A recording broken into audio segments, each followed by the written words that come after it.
As myself, I'll start by thanking all three witnesses. IG Horowitz, I'm going to probably direct my questions to you, in part because of what you do now, and in part because of what you used to do in a very distinguished career as an assistant United States attorney. Give us the other side of the argument on compulsory process.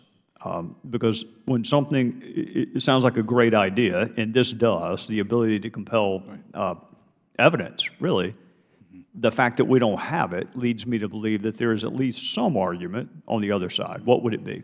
So the Justice Department itself has opposed giving IGs. That would be an argument.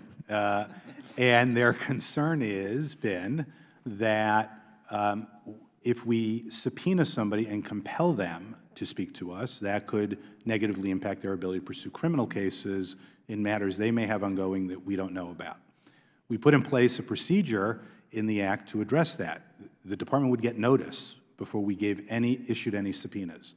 Much like is currently in existence, as you know, from being an AUSA yourself, that before anybody gives immunity to anybody in the Justice Department, there's a central process for doing that to make sure an AUSA in New York doesn't harm a case going on by an AUSA in South Carolina, for example.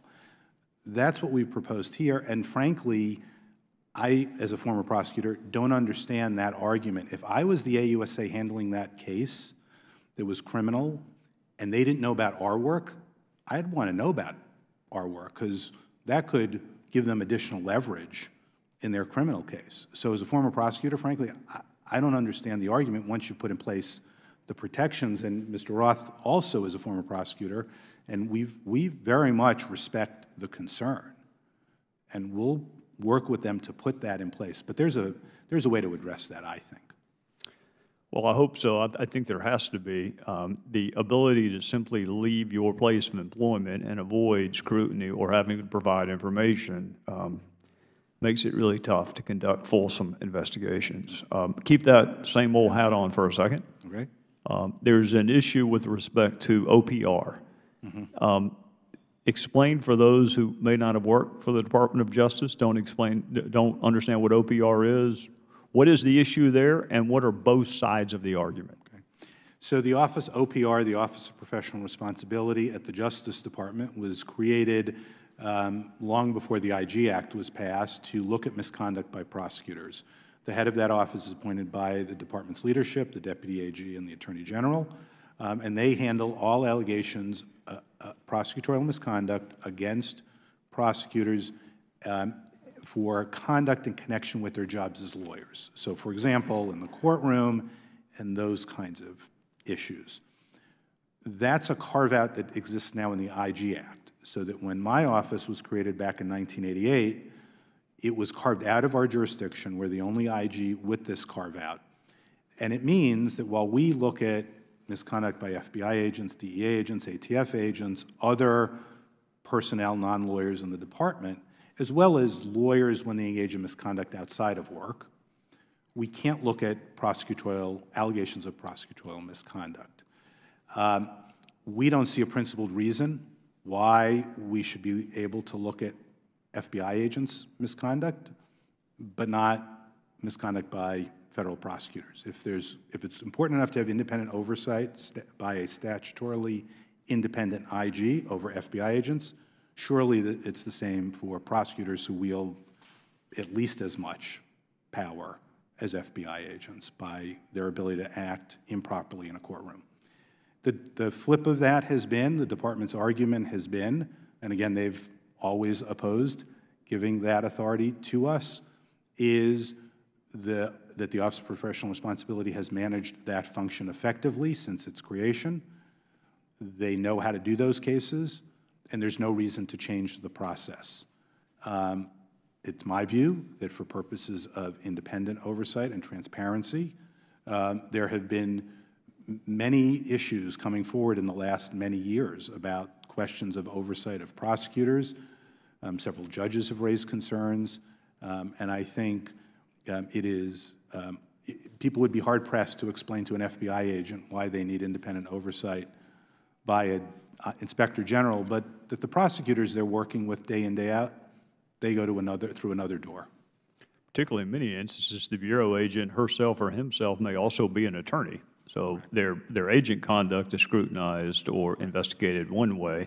And if I heard you correctly, Representative Heiss, Cedric Richmond from Louisiana have worked with you on proposing a legislative remedy in this area as well as the one Stevie made reference to. That's correct. All right.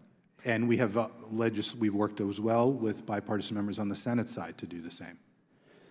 Last issue, because I'm out of time, I don't like to do it, but quickly, I'm not asking you about the merits of it. You couldn't talk about it, wouldn't ask you about it, but your reputation for integrity is well-deserved and has been around for a long time. You are looking into certain matters and decisions made by the Department of Justice in the 2016 election cycle, calendar year. Right.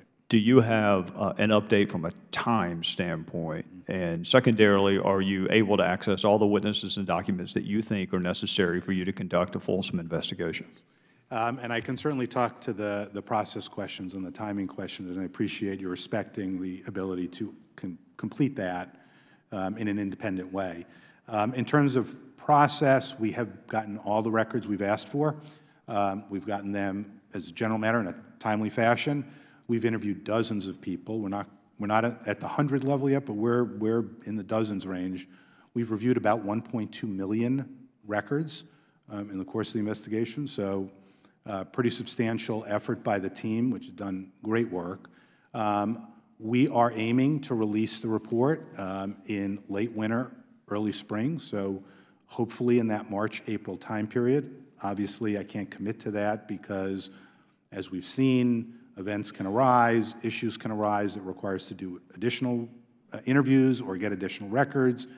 And given there's a classified piece to this, as you know, it requires a significant process to make sure that individuals who are no longer at the department or lawyers for individuals who are no longer at the department can actually be part of those interviews by getting renewed clearances. So that's impacted somewhat the time frame, but we're moving along quite expeditiously, and that's my hope. Thank you. I thought I was last, but the gentleman from Wisconsin has joined us. And I apologize, I'm gentle lady from Michigan. I didn't see you.